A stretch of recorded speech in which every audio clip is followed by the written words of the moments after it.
All I've seen this past month on YouTube is winter arc this, winter arc that, winter arc up, winter arc down. Everybody's talking about the winter arc. And I was like, what in the world is a winter arc? As an anime fan, I'm like, what's a winter arc? Is that like a new arc that just dropped? But the winter arc is essentially the time from October 1st to January 1st, where you can use 90 days at the end of the year to get started on your New Year's resolution. Most people fail their New Year's resolutions because they start on January 1st. How are you going to start from zero and end up at full tilt on January 1st? That just doesn't make sense. So the people that take advantage of their winter arc from October 1st to January 1st, they're going to have a supreme advantage over those who don't take that advantage. By the end of this video, I'm going to show you 5 psychological hacks that will help you be able to set goals that you can actually follow and make you unstoppable for 2025. Most people fail their goals by February, literally even by January 15th, because they set the most unrealistic goals that they could possibly set. They have not trained their mind, they haven't trained their body to be able to sustain these kind of goals.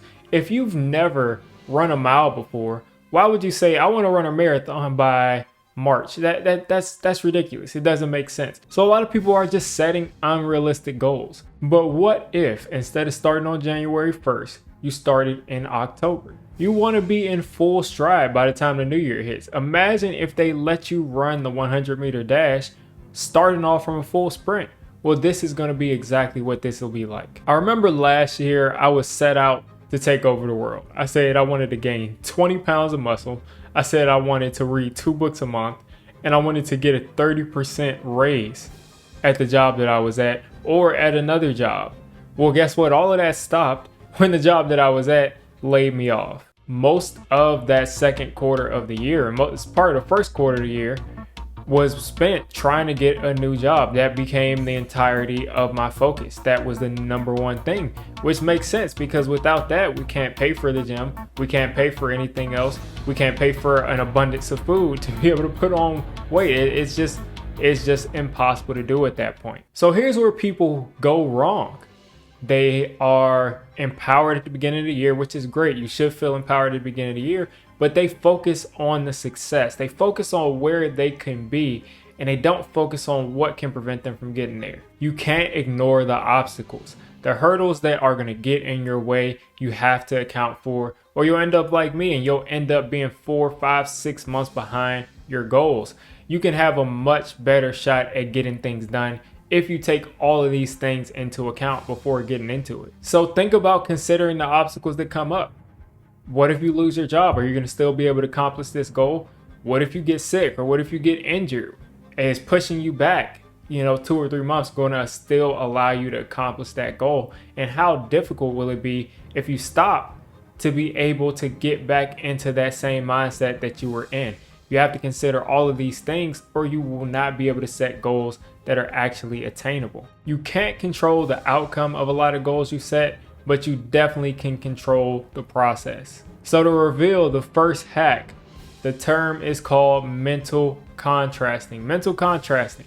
This allows you to visualize not only the success that you want to have, but also the challenges that you're going to face. By doing this winter arc, you're going to be this far ahead of the people who are doing a regular winter arc, and you're going to be this far from the people that are just starting on January 1st. And then even beyond that, you're going to be eons ahead of the people who aren't even setting goals, who aren't even striving towards anything. You'll be mentally prepared to get things done when things get tough. And when January comes, nothing will be able to stop you. Imagine you want to write a book in 2025. And you say, okay, I'm going to write 300 pages in a few months.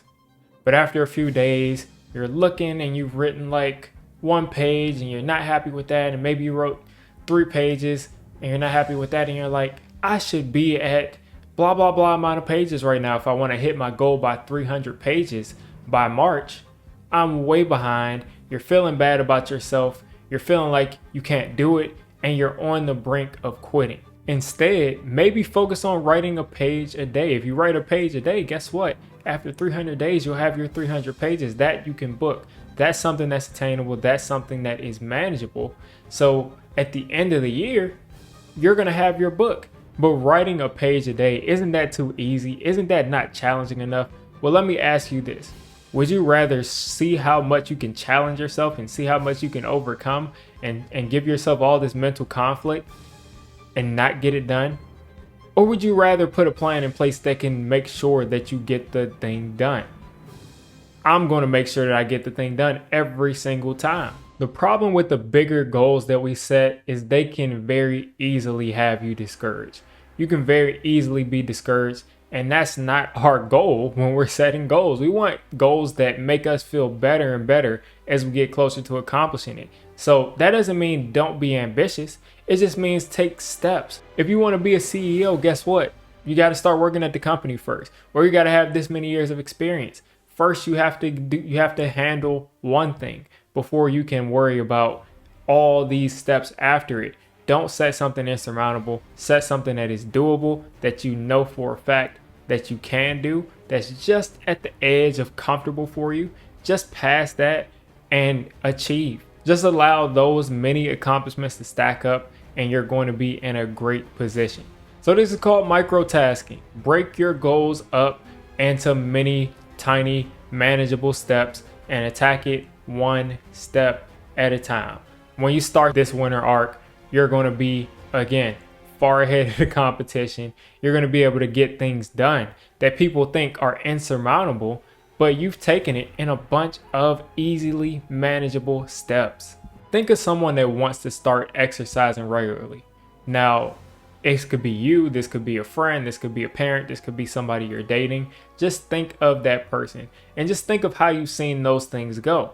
You say, I want to get in a great shape in 2025. Some people, they have like this obsession with the six-pack abs and they're like, I want a six-pack before the summer. It's January and I want a six-pack before the summer. Now think about that goal and think about how specific that goal is. Yes, the outcome is specific, but how are you going to get there? How are you going to get there? So you want to work out regularly. How are you going to do it? It's very vague. Imagine they say, I'm going to go to the gym every Monday, Wednesday, and Friday at 7 a.m. Monday, I'll work on my abs just by themselves. I'll do some cardio.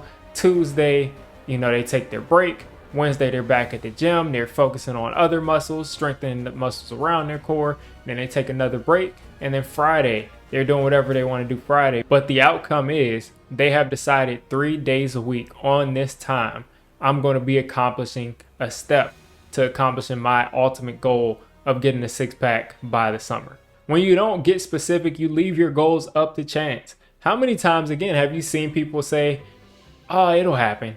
It'll happen. I'll fall into it eventually. It'll happen. And a lot of times those things just don't happen. You have to set specific goals that you know that you're making progress to, or you never know when they'll come. You never know when they'll show up. And there's a powerful way to make sure you stay on track. It's called implementation intentions. Instead of vaguely just saying, I'll work on my goals, I'm going to get there. You say, I'm going to do this task at this time, on this day, in this place. That is something that you can follow. That is something that you can actually do. You can take advantage of instead of, I'm just going to get in shape. So there's a famous story of a Swedish company that wanted to encourage their employees to take the steps. Now they couldn't do it. They tried a bunch of different ways to get their employees to take the steps. And then they just said, how about we turn our stairs into a piano keyboard? So, you step on the keyboard and it plays a note. So every single time their employees got to work, they saw the stairs there, they stepped on each note, and eventually they decided, I'd rather take this musical piano up to my job than to get on the elevator. You cannot just attack all of your goals by just saying, determination, I'm going to get it done. No weakness. That's not sustainable. We can only hold that level of aggression and that level of focus for so long. It's just that simple. So instead, how about you make things fun for you? How about you make things fun? They took the steps because it was fun for them. Because if it's not fun, your motivation is going to drop very quickly if you don't see the progress that you want to see. Now, if you turn your goals into a game, into something that's fun, you can reward yourself for every little win. Every time they took a step onto a stair, they basically got a mini boost of dopamine by hearing a musical note every time they stepped up. So this hack, of course, is called gamification.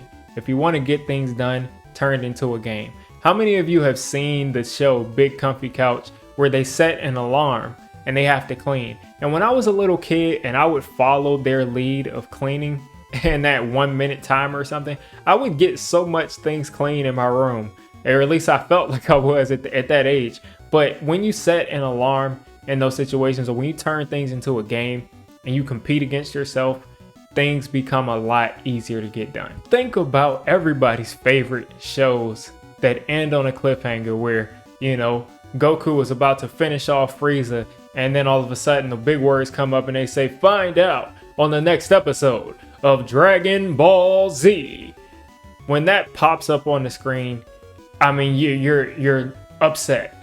You're upset because you want to know what happens next. But what if you applied that sort of topic to your life? What if every time you went about completing a task, you left it like 10% unfinished to where you don't know what's going to happen next? What if you're writing a book yourself and you say, "I'm going to leave this on a cliffhanger. I'll find out and I'll decide what happens tomorrow."